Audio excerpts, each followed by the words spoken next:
What if? Kaya ka lang naman binibigyan ng oras eh. Dahil di siya kinakausap ng jowa niya.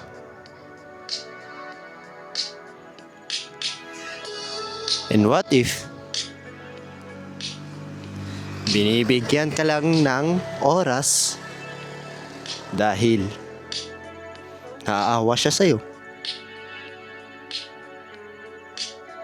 Ano nang gagawin mo?